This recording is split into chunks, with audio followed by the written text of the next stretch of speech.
the Greek crisis is having an impact on the economic performance of European economies. The euro has become weaker, and obviously investments are going to be affected. You have seen on some days the stock markets have performed very badly. And once you have that kind of problem in major economies, it affects the demand for some of the things we export, like copper.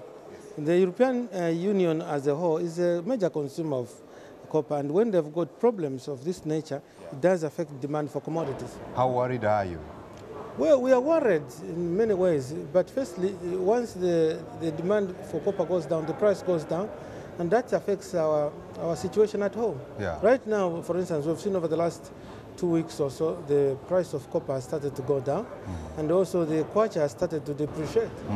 So those are issues. Sure. Have you gone back to your books to relook at your growth forecast? Has it come to that stage yet?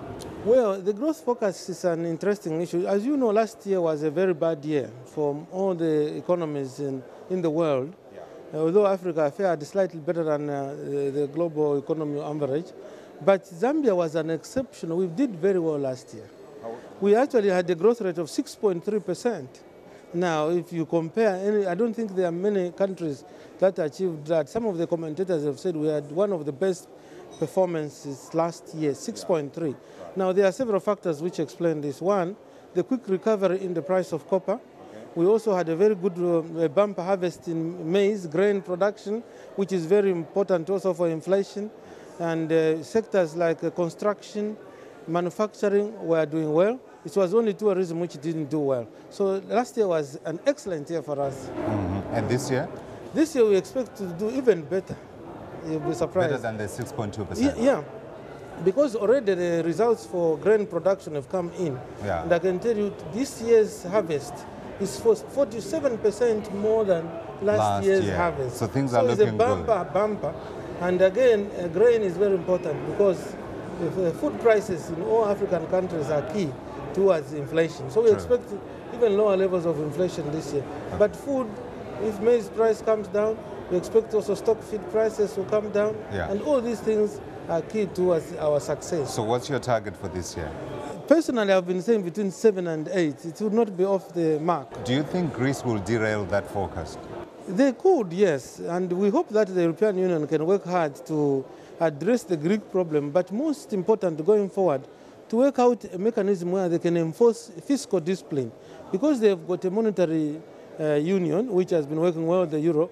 But the euro itself, on its own, with the current arrangements, cannot survive if, on the other hand, governments are spending in a very uncontrolled manner. So that's the issue to be addressed. Let's come to the other thing, the inflation outlook. You are saying you're expecting inflation to be better than expected because of the bumper maize crop. Yes. What numbers are we talking about here? Well, according to this year's budget, the minister put the target at 8%. Now already we're at 9.2. Now let me say in 2008, at the height of the crisis, we ended the year at 16.6. So last year we did very well. We ended at 9.9.